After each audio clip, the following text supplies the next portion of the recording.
सेठ जी को लगा आज त्योहार का दिन है, क्यों ना हम भी कुछ करें। अब ज्यादा तो है नहीं, एक मैं हूं और एक मेरा मुनीम है, बच्चे तो चले गए। मुनीम जी से कहा सुनो आज दिवाली है भाई, कुछ हो जाए। मुनीम जी बोले क्या मालिक? बोले ऐसा करो आज खीर बनाओ, बढ़िया सी खीर, दूध पाक। मुनीम बोला मालिक उसमें तो पैसे लगते हैं, दूध भी मोल लाना पड़ेगा खरीद के, चीनी भी लानी पड़ेगी, चावल भी लाना पड़ेगा, वो तो संभव है ही नहीं। अरे नहीं तुम चिंता मत करो, ये लो 10 का नोट निकाल करके दिया, इसी में काम चला लेना, थोड़ी सी बना लेना, थोड़ी मैं खाऊंगा, थोड़ी तुम खा लेना, दिवाली का दिन है भाई। मुनीम को लगा कि आज जरूर कोई ना कोई गड़बड़ है, 10 रुपए खर्च रहा है सेठ जी हमारा, चमड़ी दे सकता है पर दमड़ी नहीं दे सकता। 10 रुपए निकाल करके दे दिए और बोले तुम जाओ खीर बनाओ, मैं दुकान बढ़ा करके आ जाऊंगा, शाम को बैठ के खाएंगे आराम से दोनों। मुनीम जी चले गए, साहब खीर बनाई, केसर वाली मलाईदार खीर, अच्छी चीनी वीनी डाली, बढ़िया मीठा। अब खीर जैसे पक रही थी तो उसमें से खुशबू आ रही, महक आ रही। मुनीम जी का जीभ पे आ गया पानी। भाई सेठ का क्या भरोसा, बाद में दे के ना दे, एक बार देख लूं चख के कैसी बनी है। एक कटोरी डाली और मुनीम जी ने पाई, बड़ी मीठी खीर, अच्छी लगी, एक कटोरी और खा लेता हूं।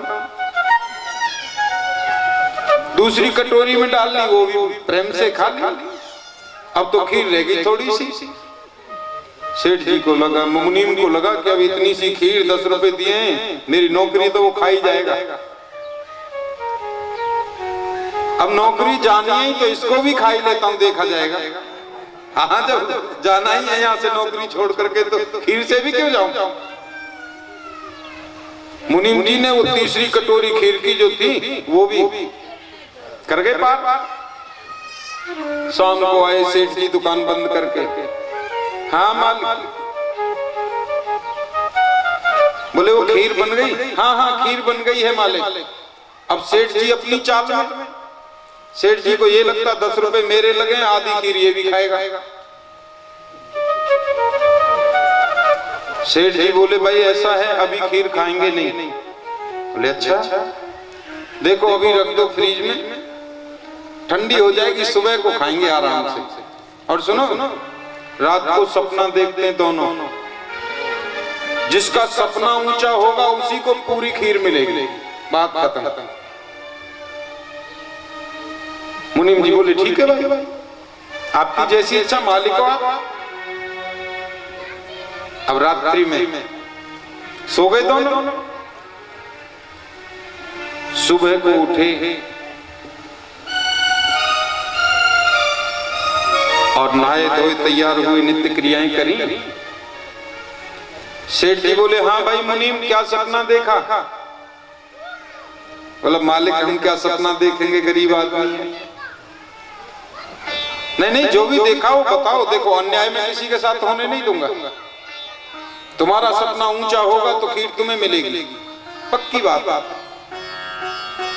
बताओ क्या सपना देखा? मुनीम बोला मालिक जब सपना बताना ही है तो पहले आप ही बताओ। अब सेठ जी तो सोच के आए थे दुकान से, ऐसा ऊंचा सपना बताऊंगा कि मुनीम का बाप भी नहीं देख सकता। बोले मुनीम जी क्या पूछोगे? रात्रि में जब हम सोए ना, गहरी नींद आ गई, स्वर्ग से अप्सराएं उतर करके आई, सफेद सफेद वस्त्र, सबके पंख लगे हुए 4 अप्सरा आई और मुझसे बोली उठो वत्स, उठो पुत्र। मैं उठ गया। मुनीम जी बोले फिर क्या था? उन अप्सराओं ने मुझसे कहा कि चलो एक समझदार आदमी की स्वर्ग में जरूरत है, क्योंकि स्वर्ग का जो राजा इंद्र है वो बूढ़ा हो गया है, आपको देवराज इंद्र बनाया जाएगा। मैं उन अप्सराओं के साथ उड़ता उड़ता उड़ता उड़ता स्वर्ग में चला गया। अब वहां जाकर के देखा तो मृदंग बज रहा है, ढोल बज रहे हैं, माला लेकर के लोग खड़े हैं, स्वागतम सुस्वागतम सुस्वागतम। इंद्र महाराज खड़े हो गए, मुझे सिंहासन पर बिठा दिया। नाच गाना चल रहा है, विमान उड़ रहे हैं इधर से उधर। मुनीम जी मन में सोच रहे हैं अब कितने विमान उड़ा ले, खीर तो मिलने वाली है नहीं, खीर तो गई जहां जानी थी। अच्छा फिर सेठ जी बोले फिर क्या, फिर आंख खुल गई, ये सपना देखा मैंने। अब तुम बताओ तुमने क्या सपना देखा? मुनीम जी बोले सेठ जी हम तो गरीब आदमी, हमारे सपने में कोई अप्सराएं थोड़ी आएंगी। मेरा सपना ठीक 11 बजे शुरू हुआ रात्रि में। अब सपना आता है तो कोई घड़ी दिखा के थोड़ी आता है कि 11 बजने के बाद। 11 बजे मेरा सपना शुरू हुआ सेठ जी। अब आप तो बड़े लोग हो, आपके सपने में अप्सराएं आ सकती हैं, हम तो गरीब आदमी। मेरे सपने में एक काला काला भूत आया। अच्छा फिर क्या? सेठ जी एक डंडा लिया उसने और मेरी चारपाई में लगाया जोर से। मैं तो डर के मारे थर थर कांपने लगा।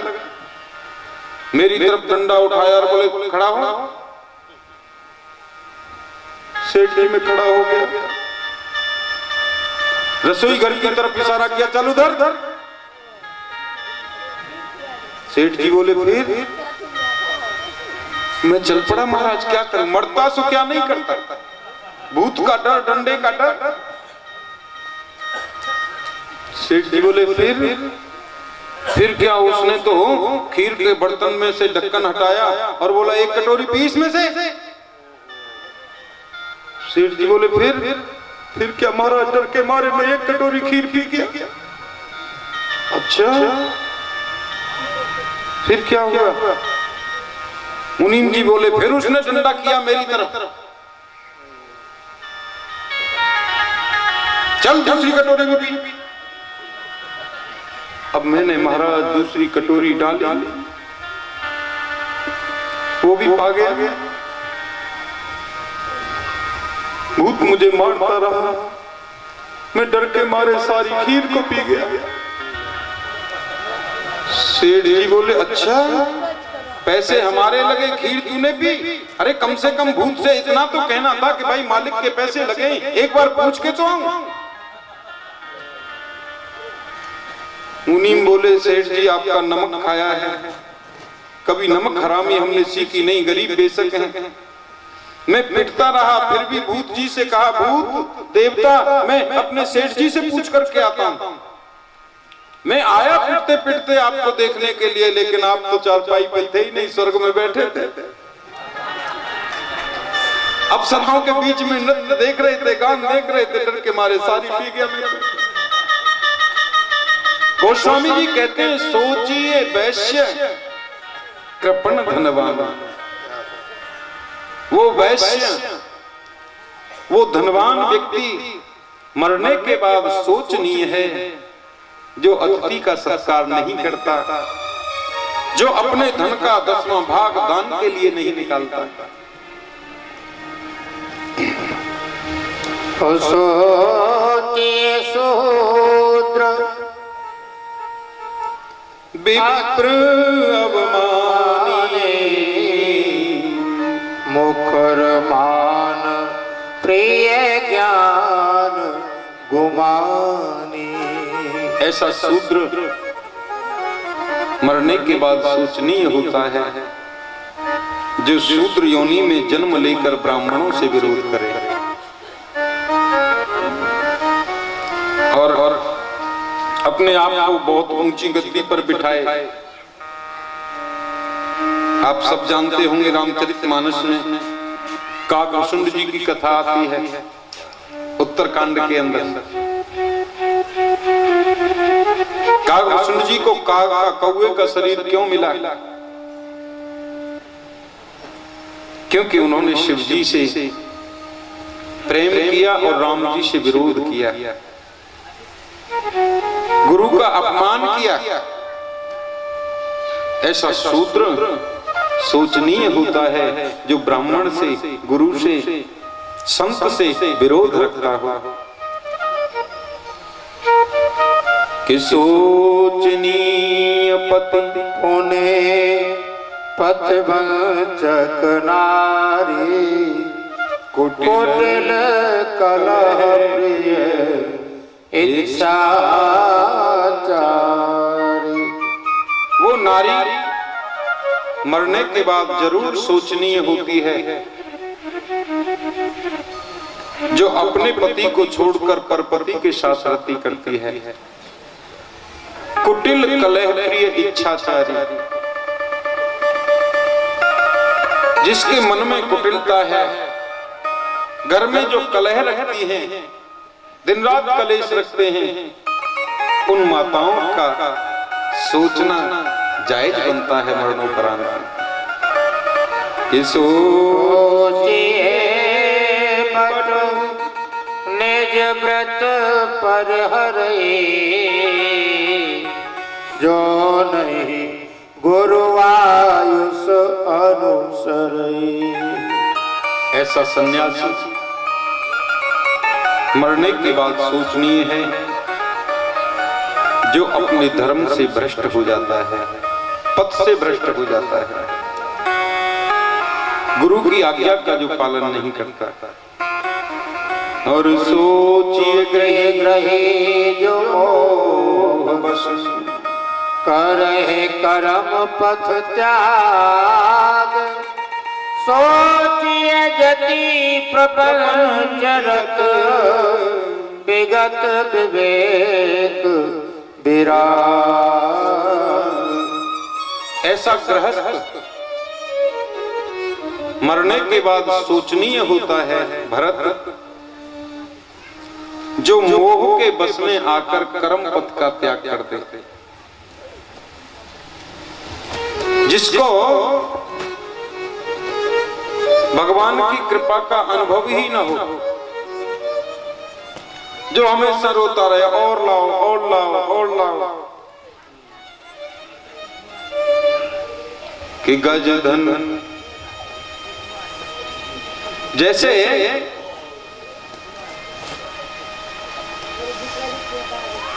किसी का पेट नहीं भरता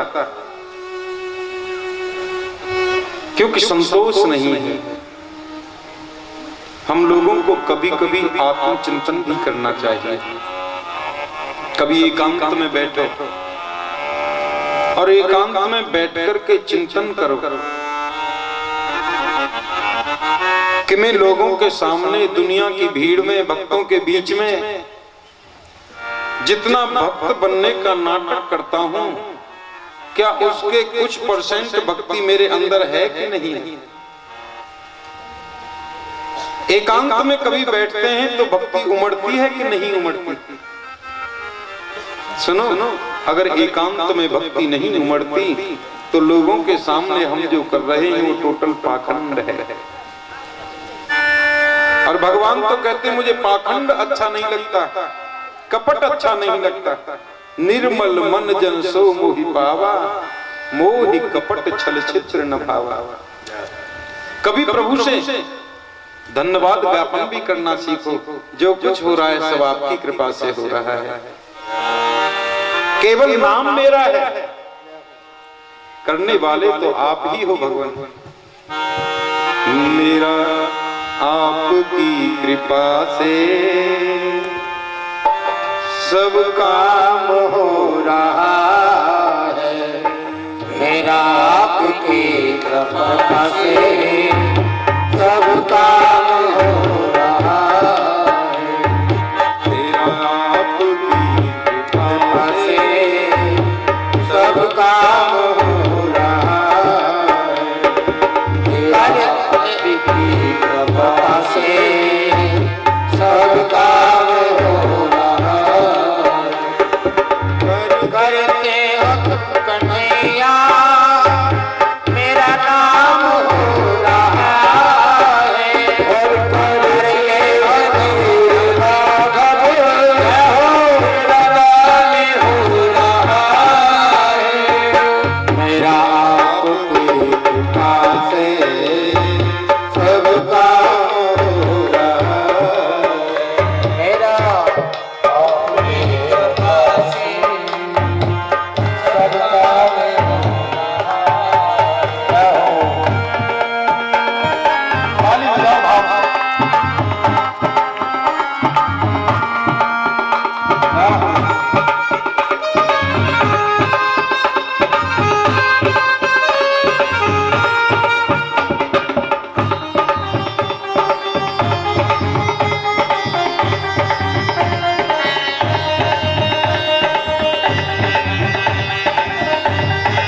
करके नहीं मेरी नाव चल रही है।